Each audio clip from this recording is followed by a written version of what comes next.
Am Malala, Chapter 7, The Taliban and SWAT. The radio mullah continued his campaign against anything he deemed un-Islamic and Western. People listened to his broadcast regularly, many to hear him announce names and make sure theirs weren't on the list. Through his illegal radio broadcast, he encouraged parents to refuse polio vaccinations for their children. He claimed that this medical aid was not meant to help.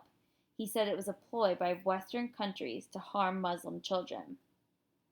But he wasn't just interfering with healthcare and speaking out against girls' schools. He was also threatening barbers who offered so-called Western haircuts and destroying music stores. He persuaded people to donate their jewelry and money, and he used the funds to make bombs and train militants. We had seen Fazula's followers, with their long hair and beards, dressed in black turbans and white shawal kameez, in the small towns on the way to visit our family in the mountains. His men carried guns and walked menacingly through the streets. But even though we had not seen his men in Mingora proper, we felt his presence. It was as if he spoke from the heavens, casting a dark cloud of fear over our valley. The police tried to stop him, but his movement was only getting stronger. In May 2007, he signed a peace agreement with the government, saying that he would stop his campaign against polio vaccinations and girls' education, as well as his attacks against government property, and the government would allow him to continue his broadcasts. In July, everything changed. Around the time of my 10th birthday, the Pakistani army led a siege of a women's madrasa in Islamabad, our nation's capital. A group of militants that had been taking an active stance against the government had now taken hostages and hidden inside the madrasa of Lal Masjid, or the Red Mosque. After the army's attacks, which lasted for days and ended in many deaths, Fazullah made one of his strangest announcements. He declared war on the government and called for people to rise up in violence. The peace treaty he had signed became nothing more than a memory. But the government ignored him like an annoying fly, and it ignored us, too, the people in SWAT who were under his thumb.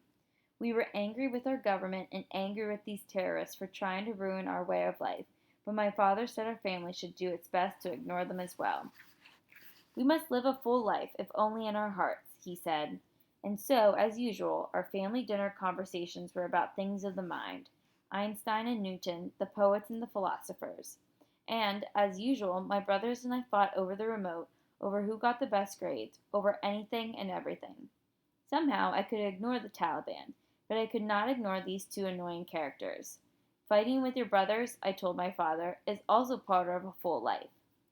Soon Fazullah joined forces with Tehrik-e-Taliban Pakistan, or TTP, or the Pakistan Taliban, and announced that women were banned from public places.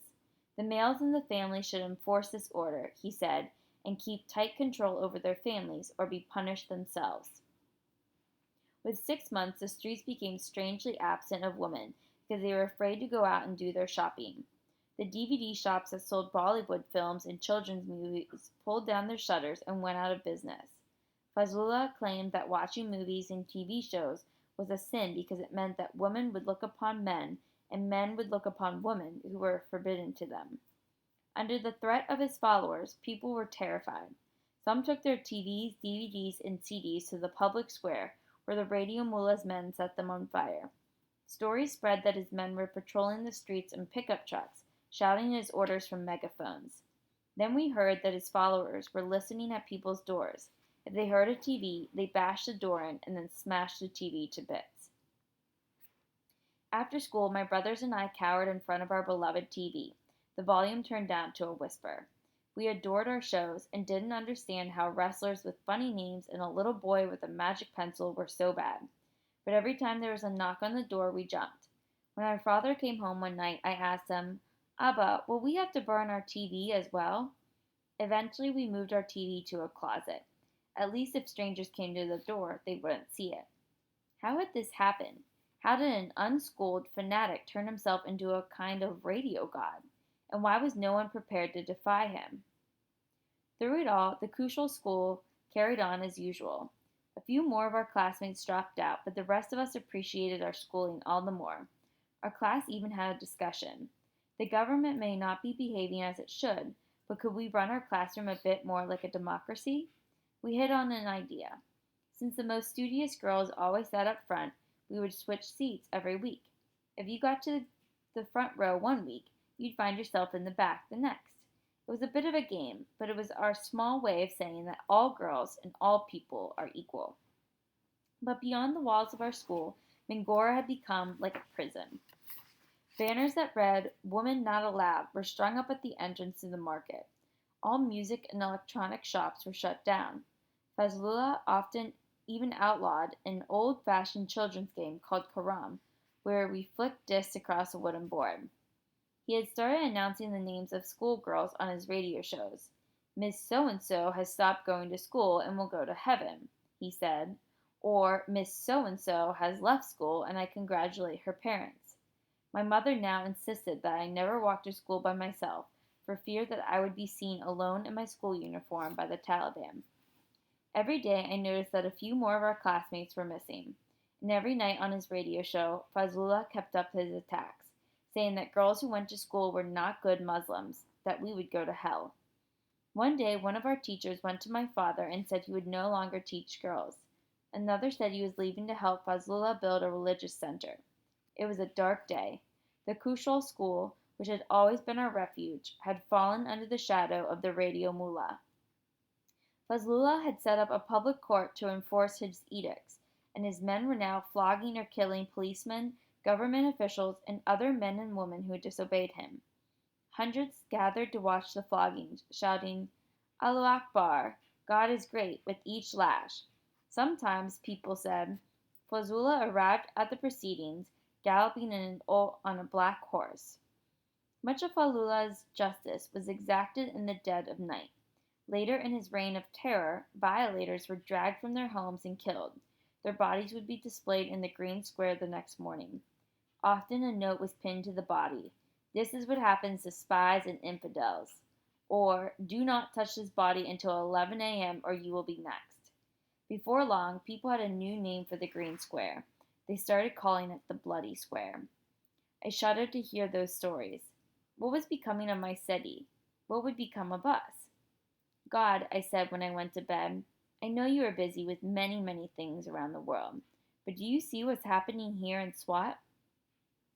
One night I overheard my parents talking in hushed voices. "You must do it," my mother said. "To be afraid is no solution." "I will not go without your blessing," my father said. "God will protect you," she said, "because you are speaking the truth." I stepped out of my hiding place and asked what was going on. My father said he was going to a meeting that night to speak out against the Taliban, and after that he would travel to Islamabad to take the government to task for not protecting its citizens. My father, a simple principal, was taking on the two most powerful and dangerous forces in the country, and my mother was standing by him. Most passionate women would cry and beg and cling to their husbands' sleeves, but most passionate men would ignore their wives. Few would have even consulted with them in the first place. But my parents were not like other parents. My father is like a falcon, the one who darted to fly where others would not go, and my mother is the one with her feet firmly planted on the ground. For my part, I took on the job of locking the house each night when my father was away. I went around the house once, twice, often 3 times, making sure all the doors and windows were locked. Sometimes my father came home late. Sometimes not at all. He took to sleeping at his friend's house occasionally just in case he was being followed. He was protecting us by staying away, but he could not protect us from worrying. Those nights I heard my mother praying until all hours. One day I was traveling to Shangla with my mother and brothers. We didn't own a car, and one of our cousins was giving us a ride. As the traffic slowed to a crawl, he put in a cassette to pass the time. Suddenly he ejected his tape. He scrambled to gather up the other cassettes he kept in the glove box. "Quick," he said to my mother, "hide these in your handbag." 2 men drew near our car. They were wearing black turbans and camouflage vests over their shalwar kameez. They had long hair and beards, and they were carrying Kalashnikov automatic weapons. I was face to face with the Taliban. They were searching cars for anything they claimed was forbidden by Islam. None of us said a word, but I saw my mother's hand shake as she gripped her purse, where the haram items were hidden. She pulled her veil more securely across her face and lowered her gaze to her lap. The Talib leaned in the back window. His eyes bored into mine. "Sisters," he said to both of us, "you must wear a burqa. You are bringing shame." Here was a Talib with a machine gun just inches from my face. How was I bringing shame? I wanted to ask him. I was a child, a 10-year-old girl, a little girl who liked playing hide and seek and studying science. I was angry, but I knew it would do no good to try and reason with him. I knew I should have been afraid, but I only felt frustration. When we returned home from that visit to Shangla, we found a letter from my father taped to the school gate. "Sir, the school you are running is Western and infidel," it said. "You teach girls and you have a uniform that is un-Islamic.